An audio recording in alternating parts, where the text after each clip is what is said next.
یا ایھا الرسل کلوا من الطیبات واعملوا صالحا۔ میں نے ابھی خطبے میں آیت کریمہ پڑھی، اس میں اللہ تعالیٰ نے حضرات انبیاء کرام جو اللہ کے معصوم بندے ہوتے ہیں ان کو حلال اور پاکیزہ کھانے اور نیک عمل کرنے کا حکم دیا ہے۔ مفسرین کہتے ہیں تو امتوں کو تو بدرجہ اولا اس کا حکم دیا گیا ہے۔ تفسیر کبیر میں امام رازی نے اس کو نقل کیا ہے۔ آیت شریفہ میں پہلے پاکیزہ چیزیں کھانے کا حکم دیا، اس کے بعد نیکی کرنے کا حکم دیا۔ بظاہر کھانے اور عمل کرنے میں کوئی تعلق نہیں، مگر علماء اور مفسرین کہتے ہیں کہ اعمال صالحہ، نیک اعمال اور رزق حلال میں خاص تعلق ہے۔ جب انسان مومن بندہ رزق حلال استعمال کرتا ہے تو نیک اعمال کی توفیق اس کو نصیب ہوتی ہے۔ دیوبند میں ایک بزرگ تھے شاہ جی عبداللہ، گزر بسر کے لیے انہوں نے گھاس کاٹنے کا مشغلہ اختیار کیا تھا۔ گھاس کاٹ کر گٹھڑی بناتے، اسے بیچتے اور اس سے گزر بسر کیا کرتے اپنا۔ گٹھڑی کی قیمت متعین تھی اس زمانے میں 6 پیسے، نہ کم لیتے تھے نہ زیادہ۔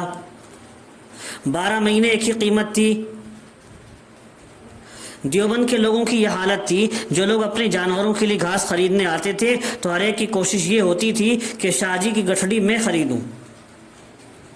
حالانکہ سینکڑوں گھاس بیچنے والے اپنی اپنی گٹھڑیاں لیے بیٹھے رہتے تھے، لیکن ان سے کوئی نہ خریدتا۔ شاہ جی کو ترجیح دیتے تھے۔ شاہ جی سر پر گٹھڑی لیے آ رہے ہیں، سب لوگ خریدنے کو دوڑتے تھے۔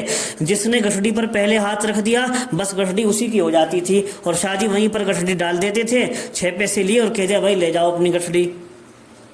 پھر ان 6 پیسوں میں ان کے ہاں یہ طریقہ تھا، 2 پیسے تو وہ وہیں صدقہ کر دیتے، 2 پیسے گھر کا خرچ تھا، 1 کوڑی کی لکڑی لی، 1 پائی کا تیل لیا، 1 دھیلے کا آٹا لیا، سستائی کا زمانہ تھا، 2 پیسے میں خاندان کا گزر ہو جاتا تھا۔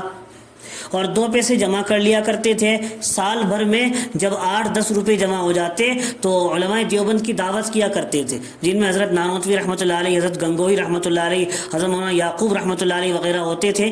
حضرت مولانا یعقوب رحمۃ اللہ علیہ فرماتے تھے کہ سال بھر ہمیں انتظار رہتا کب وہ وقت آئے کہ شاہ جی کی دعوت کھائیں۔ فرماتے جس دن ان کے گھر کی دعوت کھاتے تو 40 دن دل میں ایک نور رہتا تھا اور طبیعت میں امنگ رہتی، یہ نیکی کر لوں، یہ نیکی کر لوں، یہ نفلیں پڑھ لوں، یہ تلاوت کر لوں، یہ ذکر بھی کر لوں۔ 24 گھنٹے یہ جذبہ ابھرتا۔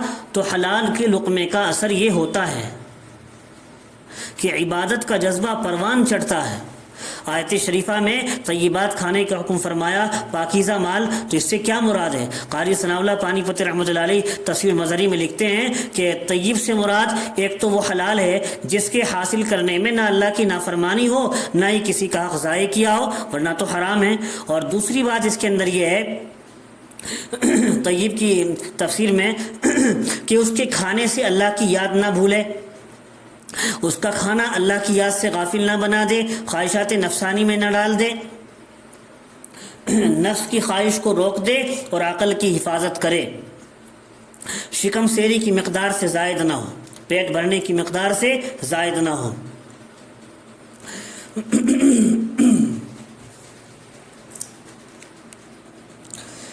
تو جب رزق حلال اتنی اہمیت رکھتا ہے تو رزق حلال کے حاصل ہونے کے ساتھ ساتھ آدمی کو برکت کی دعا بھی کرنی چاہیے۔ آج بے برکتی کی وجہ سے بھی لوگ پریشان ہیں، ہر شخص رو رہا ہے، لکھ پتی بھی، کروڑ پتی بھی، وقت بھی خرچ ہو رہا ہے، طاقت بھی خرچ ہو رہی ہے، مال بھی خرچ ہو رہا ہے، مگر مسائل حل نہیں ہوتے، کیونکہ روزی تو حرام ہے اور اللہ تعالیٰ نے برکت حلال روزی کے اندر رکھی ہے۔ حلال کی تھوڑی رقم سے وہ کام ہو جاتا ہے جو بڑی رقم خرچ کرنے پر بھی نہیں ہوتا۔ اس لیے حضور اکرم صلی اللہ علیہ وسلم وضو کے بعد دعا فرماتے، اللہم اغفر لی ذنبی ووسع لی فی داری وبارک لی فی رزقی۔ برکت تو صرف اللہ کی دین اور اس کا عطیہ ہے، اور یہ صرف حلال ہی میں پیدا ہوتی ہے۔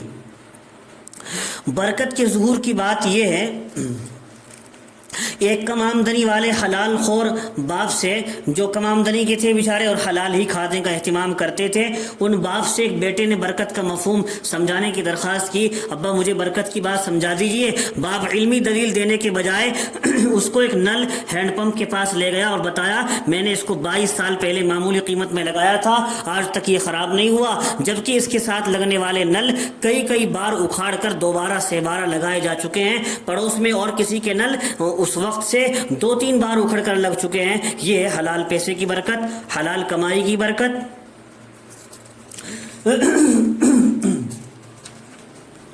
اور رزق حلال کے بہت سارے فائدے ہیں. رزق حلال سے دعائیں قبول ہوتی ہیں, انسان مستجاب الدعوات بن جاتا ہے. رزق حلال سے گناہ سے دل گھبراتا ہے, عبادت میں دل لگتا ہے, رزق میں برکت ہوتی ہے, نیک اعمال کی توفیق ملتی ہے, جنت کا حصول اور جہنم سے نجات ملتی ہے, دل میں نورانیت اور اللہ کی معرفت پیدا ہوتی ہے, اللہ اور اللہ کے رسول علیہ الصلوۃ والسلام کی رضا نصیب ہوتی ہے, اخلاق حسنہ پیدا ہوتے ہیں اور برے اخلاق سے نفرت ہوتی ہے, اولاد میں اطاعت و فرمانبرداری کے جذبات پیدا ہوتے ہیں, نتیجتاً اولاد نیک اور صالح ہوتی ہے. مولانا رومی رحمۃ اللہ علیہ فرماتے ہیں کہ علم و حکمت, دانائی اور بصیرت, اللہ سے تعلق اور محبت, آہوزاری, گریہ اور بکا, توبہ اور توجہ, دعا اور مناجات, یہ اچھی اچھی صفات لقمہ حلال سے پیدا ہوتی ہیں. اگر کھانا کھا کر تیرے اندر حسد, نخوت, تکبر, بڑائی, مکر, دجل و فریب, جہالت, ذکر اللہ سے غفلت, بے توجہی, برے ثمرات پیدا ہوں, تو اس کا صاف اور واضح مطلب ہے کہ اچھے پھل اور ثمرات اس لیے نہیں آئے